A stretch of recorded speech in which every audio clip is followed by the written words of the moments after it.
Alhamdulillah kalau hadir semua.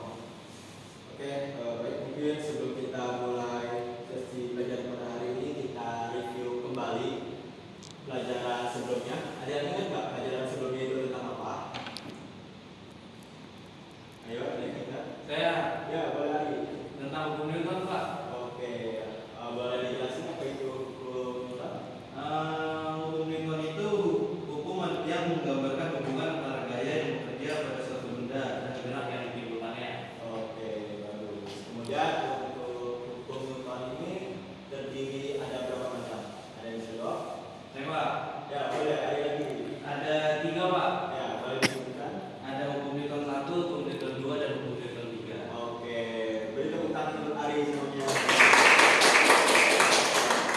Oke, karena semuanya udah paham pelajaran sebelumnya tentang hukum Newton, mungkin kita akan lanjut ke materi berikutnya, yaitu suhu dan kalor. Nah, untuk suhu dan kalor ini kita akan pengenalan dulu apa itu suhu dan kalor. Mungkin di sini ada yang tahu apa itu suhu?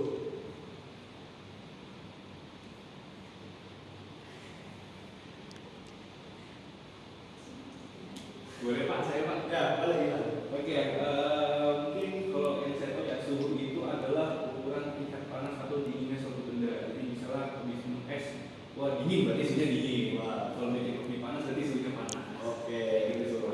Berarti kita sudah paham tentang apa itu suhu ya. Oke, selanjutnya tentang kalor. Mungkin ada yang tahu apa itu kalor?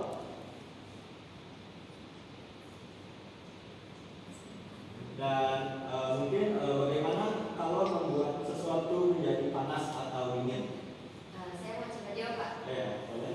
Nah, ketika kalor menyebabkan panas, yaitu ketika kalor mengalir ke suatu benda, suhu benda tersebut akan naik. Nah, itu tuh terjadi dikarenakan energi kalor meningkat.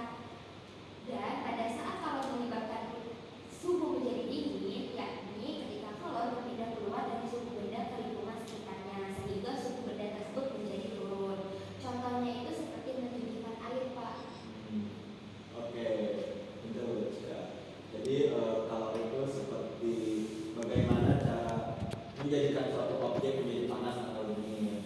Nah, mungkin ada yang tahu contoh peristiwa yang lain yang melibatkan tentang kalor? Saya, Pak, Ya, boleh Adi. peristiwa yang melibatkan kalor itu mendidihkan air, Pak, masak air. Ya, betul sekali. Jadi tentang mendidihkan air dan juga yang lain-lainnya. Oke, mungkin saya sedikit ingin memberikan suatu motivasi tentang suhu dan kalor. Jadi suhu dan kalor ini sangat penting di kehidupan kita. Bahkan yang kita tidak rasakan itu suhu dan kalor itu tetap ada di kehidupan kita.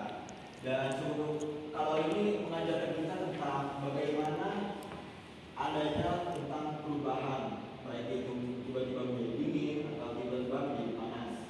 Jadi suhu dan kalor ini merupakan suatu ilmu yang sangat penting yang kita perlu di kehidupan kita. Oke, kita lanjut ke materi selanjutnya.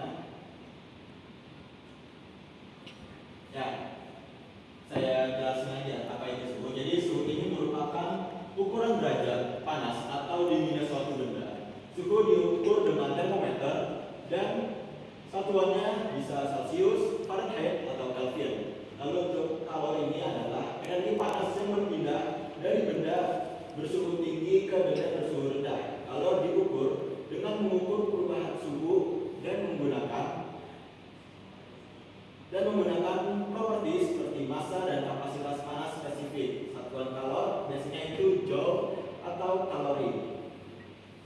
Nah, untuk lebih lanjut bagaimana pentingnya memahami suhu dan kalor. Nah, dalam kehidupan sehari-hari ini, suhu dan kalor mengaruhi banyak hal dalam kehidupan kita, seperti memasak, cuaca, dan kesehatan tubuh. Dan untuk teknologi, kita biasa sering menggunakan teknologi untuk bagaimana mengetahui suhu dan kalor. Nah, suhu dan kalor juga berperan penting dalam berbagai teknologi seperti mesin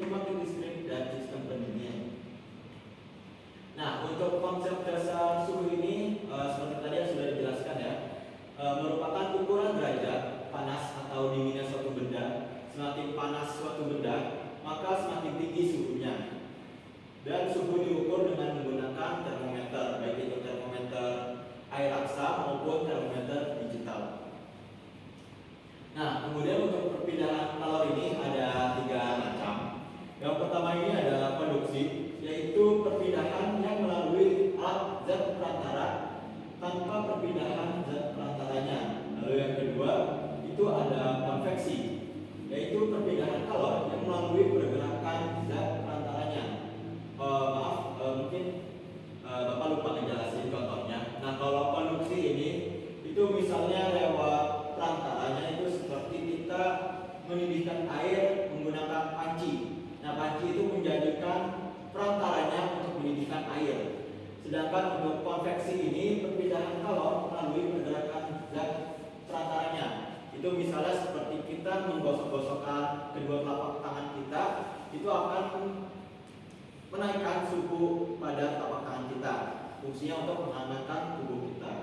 Lalu yang terakhir itu ada radiasi, yaitu perpindahan kalor tanpa zat perantara. Nah, itu misalnya seperti sinar matahari. Sinar matahari itu bisa langsung mengenai tubuh kita tanpa melalui perantara sama sekali. Nah, selanjutnya untuk perubahan wujud zat ini ada beberapa. Yang pertama ini ada menguap. Menguap itu merupakan perubahan dari zat cair menjadi gas. Seperti tadi mendidihkan air, air akan menjadi gas atau uap. Lalu yang kedua itu ada mengembun, perubahan wujud gas menjadi cair. Itu seperti kita menutup air rebusan, nanti akan ada uap air yang mendidih ke tutup panci tersebut. Saat kita angkat itu menjadi air lagi. Nah, itu peristiwa mengembun. Lalu mencair, perubahan wujud zat padat menjadi cair. Misalnya kita sedang ingin memasak telur ceplok, kita menggunakan mentega. Nah, mentega itu merupakan zat padat dan ketika kita panaskan akan menjadi cair. Lalu yang berikutnya ada peristiwa membeku. Nah, perubahan membeku ini misalnya menjadi cair menjadi zat padat. Misalnya kita ingin membuat es. Nah, itu caranya dengan memasukkan air ke dalam freezer. Nanti air tersebut akan menjadi padat dan menjadi es. Lalu menyublim, perubahan wujud zat menjadi gas. Itu misalnya kita mempunyai kamper atau kapur barus, kita taruh di ruangan terbuka, maka kelamaan kapur barus itu akan menguap dan menjadi kecil dan makin lama menjadi habis. Lalu yang terakhir ada deposisi, perubahan wujud zat gas menjadi zat padat. Itu misalnya pengkristalan seperti di pagi hari. Uap dingin pada pagi hari tentu akan menjadi kristal. Itu biasanya terjadi di pegunungan-pegunungan. Nah, dari perubahan wujud zat ini tentu sangat bermanfaat bagi kita karena dari ke-6 perubahan wujud zat ini sangat penting dalam kehidupan kita, sering kita pakai dalam kehidupan sehari-hari. Selanjutnya untuk aplikasi suhu dan kalor dalam kehidupan. Nah, untuk aplikasi suhu dan kalor dalam kehidupan ini ada beberapa. Salah satunya beberapanya yaitu yang pertama ada pengaturan suhu. Sistem pendingin ruangan seperti AC dan lemari es menggunakan prinsip suhu dan kalor. Jadi AC itu menggunakan ada indoor dan outdoor. Untuk outdoor itu menggunakan sistem panas dan indoornya itu akan menghasilkan udara dingin. Lalu energi matahari. Energi matahari ini merupakan sumber energi terbarukan, memanfaatkan kalor matahari. Seperti kita bisa gunakan untuk menjemur pakaian atau mengeringkan benda yang basah untuk menjadi kering. Lalu yang terakhir itu memasak. Nah, memasak ini sering kita gunakan dalam kehidupan sehari-hari. Seperti contohnya tadi memasak air maupun untuk mencairkan mentega untuk membuat makanan yang lain-lain. Nah, mungkin kita sudah di ujung pelajaran tentang suhu dan kalor. Mungkin dari anak-anak ada yang bisa menyimpulkan kembali apa itu suhu dan kalor. Boleh Pak, saya Pak. Ya, boleh bilang. Mungkin saya dari suhu dulu kali Pak ya. Ya, Suhu itu adalah ukuran tingkat panas atau dinginnya suatu benda. Nah, kalau secara ilmiah, suhu itu mencerminkan energi kinetik antara partikel di dalam suatu benda.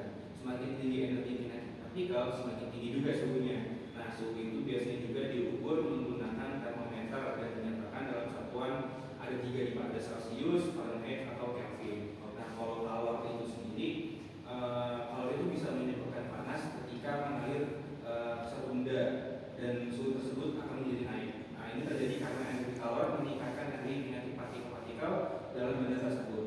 Nah, kalau kalor kenapa bisa menyebabkan dingin? Itu ketika kalor berpindah keluar dari suatu benda ke lingkungan sekitarnya, suhu benda tersebut akan turun sehingga terasa dingin. Jadi antara kalor dan suhu ini saling berkaitan di belakang. Oke, betul banget untuk bilang. Boleh tepuk tangannya untuk bilang. Ya, tadi sama seperti apa yang dibilang oleh Gilang. Jadi suhu itu merupakan naiknya suatu partikel-partikel. Jadi semakin naiknya partikel-partikel maka suhunya akan semakin naik juga.